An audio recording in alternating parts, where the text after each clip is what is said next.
I don't have any singing.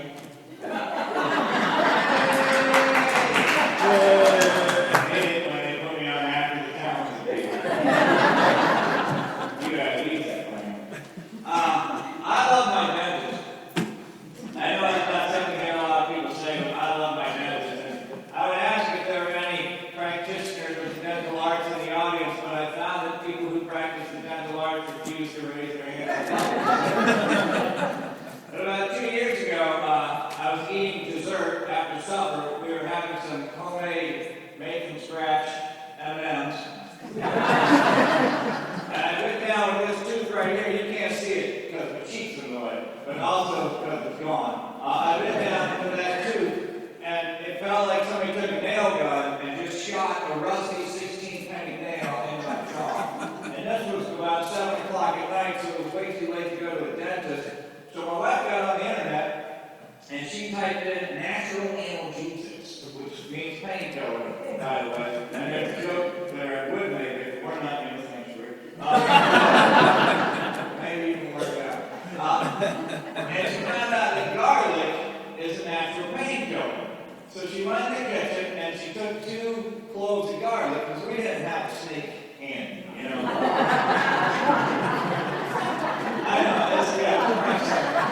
If we were in Florida, we could have had 5 She took 2 cloves of garlic and she smashed them up, and she put one on the outside gum of my sore tooth and one on the inside gum of my sore tooth, and it burned, but it took the pain away. And she guided me upstairs, and she laid me down on the couch, and she gave me the remote control, and she left.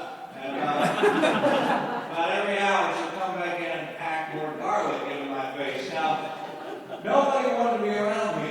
But I didn't want anyone around me anyway, so it worked out just fine. And in the morning, my wife got up and started to call around to dentists to see if anybody would see me. Now, I'm what you call a self-employed artist, and there's no dental plan.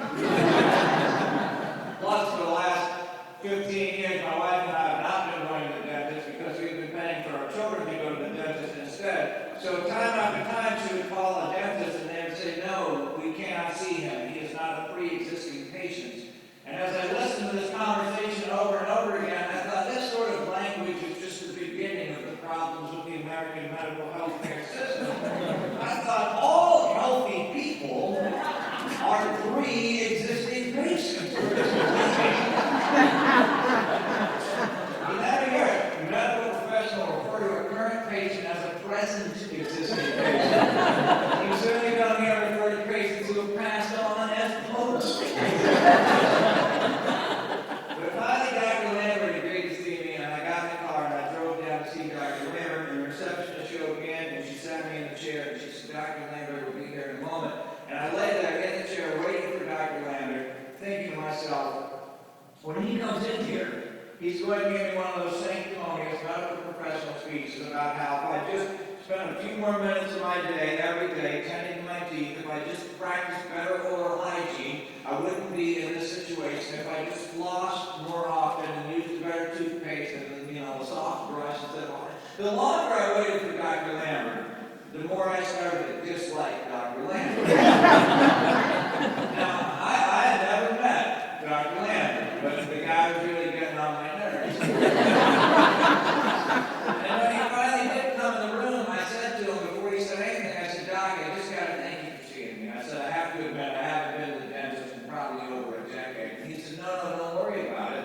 He said, when I was younger, I didn't take care of my teeth either. And I thought, that sort of makes it sound like he's a second career dentist. Who goes into dentistry as their second career? Who goes into dentistry as their first career? And I thought, no, I know what he is. He's a born-again dentist. That's exactly the kind of dentist you want. I don't know if you've ever met one of these pastors who used to be a biker, like a real hardcore biker, and then found the Lord. That or she. That's the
sanctimonious, then that's just about the most empathetic thing you could possibly say. I thought, that's just, and the whole time this was going on, he was leaning over me, and I was opening my mouth, and 12 hours of garlic were visibly escaping, and nothing back. But he got me all patched up, and now I brush regularly, and I floss gently, and brush gently, and I floss, maybe that's the problem. And I floss regularly, and I go to the dentist like I go to church, which is to say, not quite as often as it should. I was in there recently, and I just had to have a routine cleaning, and so Krista, she's a hygienist, I love Krista too, she came to the routine cleaning, and she said, we have to get you an x-ray. So she got me up out of this room, and she took me into this room, and she set me down in the x-ray chair, and then she pushed that camera up against my face, took the little plastic filmy flangey thing, jammed that way back into my mouth, said, bite down on this, don't move, try not to breathe, and don't get out of the chair. And then just to make sure that I could not move, breathe, nor get out of the chair, she then took a 40-pound lead apron. Just dropped it. Velcroed it around the back of my neck, left the room, shut the door. I heard the camera go click, and I thought, Krista will now come back in the room. But Krista did not come back. And I started to second guess myself. I thought maybe I didn't hear the camera go click.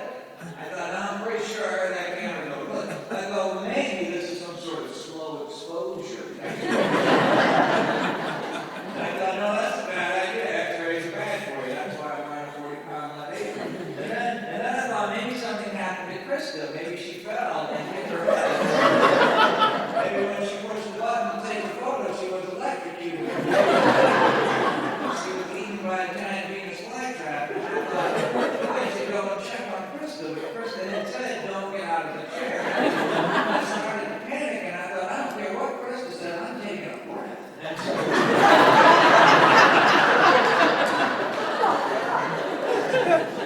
now when I took the breath, I could hear voices on the other side of the wall, and it was a guy, and he was clearly in anguish, and I thought, oh man, I should feel blessed, because that guy is going through what I had been going through a year ago, and I should feel blessed that I'm no longer in that position. And then I heard Dr. Lambert and Krista's voice, and I thought, oh, I should also be blessed on that man's behalf, because he had such caring and wonderful, empathetic medical professionals taking care of him. I thought, that being the situation, I'll just lie here and be patient. And that lasted about 30 seconds. Then I got bored. I started to look around the room. And right here was a camera, and then attached to the dental chair was that tray with the napkin thing on it, and all the little pokey-pointy dental things. They jam into your mouth and say things like, gosh, your gums bleed easy. You got a little scalpel, they do. Beside that was a sink. Now, our dentist say we have two faucets. I don't know if your dentist has gone this far yet. We have two faucets. One's about 12 inches tall, it's like a big inverted J, and you stick your cup under that, and you press a button, and it fills up, and then you switch, and then you spit into a different sink, which has its own sanitary spit faucet, which is about that wide, and you press a button and it washes it down the drain. So I played with those buttons for a little while. Like I tried to do a laser show. And then I tapped on SOS on the one. There might be a conscientious plumber somewhere in the building.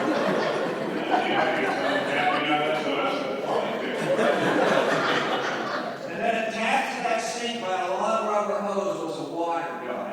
Now, this was not a toy, okay? It was medical equipment capable of shooting a laser beam of water which could remove decades of impacted plaque. Trust me, I know. And I thought, I bet I could shoot a hole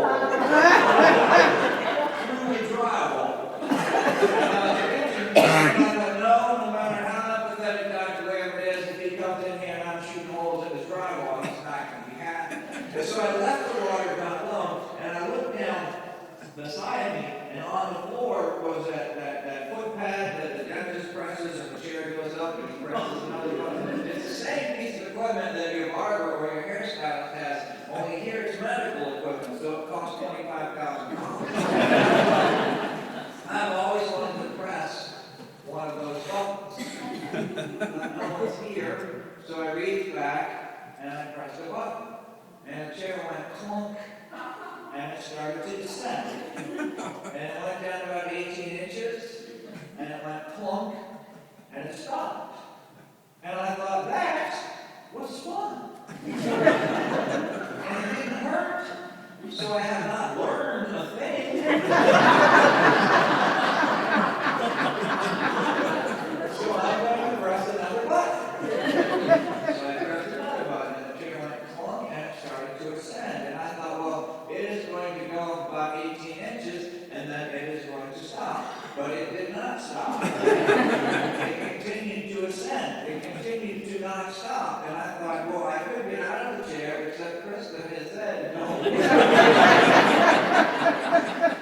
And then I thought, well, let me reach the button. But by this time, I could no longer reach the button. I was getting closer and closer to the ceiling. I have to do something about this. I don't want to be crushed to death against the ceiling of my dentist's office. And then I thought, I don't want to be crushed to death against the ceiling of anybody's office. And then I thought, well, I'm glad I'm not in my physician's office, because then I might just be wearing that paper napkin. I thought, your dentist almost never says to you, go to the other room, take your pants off on me. And if your dentist ever does say that to you, you have to say it's fine to do that.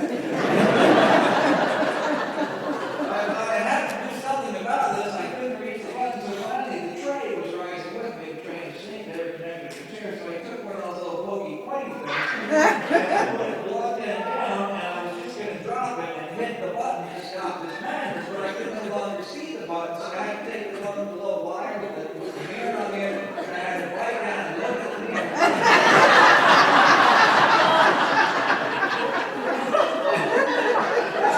About halfway down, it re-inverted, and it just went twang, and it stuck right in the linoleum, so I took another one. Pretty soon I had the shotgun. Just finally, one of them hit a button, but it wasn't the stop the ascent button.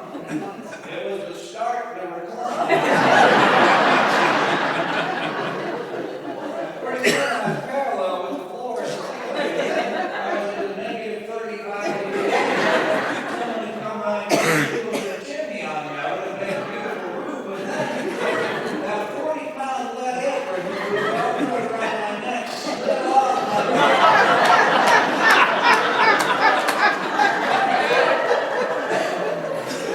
Like a cape, but it wasn't like a useful cape. It was an anchor trying to pull me out of the linoleum, and it was choking me out. And I was pulling me out of the chair. I had my hands on the armrest, and I was holding on as tight as I could. And then my shirt started to creep off, and the coin started to roll out of my pocket, and bounced off the chair. My keys came out. I thought, my knife comes out of my pocket. I'm a dead man. And then finally, bam, I hit the ceiling.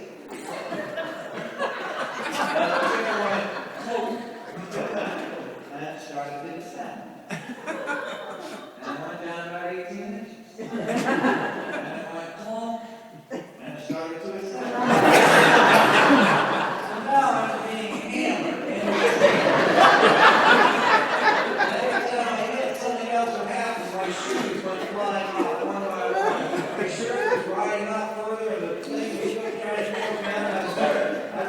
Fortunately, I had my wallet in my back pocket. Now, I'm one of those people that can't keep my wallet thin, and it's not cash. You know, I can shut up about it. It's just that I travel a lot. We travel 180, 200 days a year, which means I go to a lot of gas stations, and I like to drink coffee. And every time you go to a gas station and buy a cup of coffee, the clerk behind the desk says, would you like to join our coffee club? If you like coffee, you get the and they're always so sincere. They don't sign enough people up. There's these clubs, they're going to get fired. So all that to say, I have now 4 cups of coffee away from a free cup of coffee at the gas station east of the Mississippi. As a result, my wallet's that thick, and I have to take it out of my pocket when I sit down, or I end up like just getting half my haircut, or driving like this. And I have it out during the routine.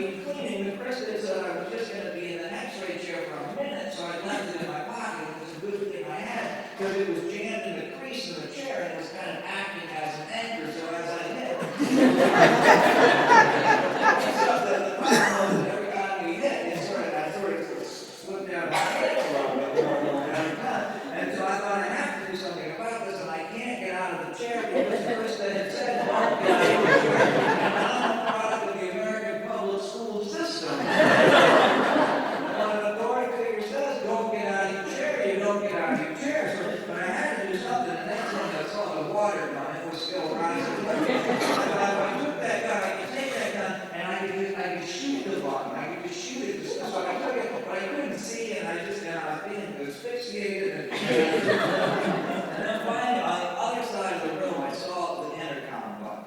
And I thought, well, if I can shoot the intercom button, I can call this out. And she can save it. So I took, but I had to switch hands with the gun. And so I was aiming, but I had to aim around the X-ray machine. And I was at a negative 35 degree angle. Right here, and I was being choked up by the 45 minute. And I finally thought I had it, and I shot. Sure enough, I put a hole right through the drive.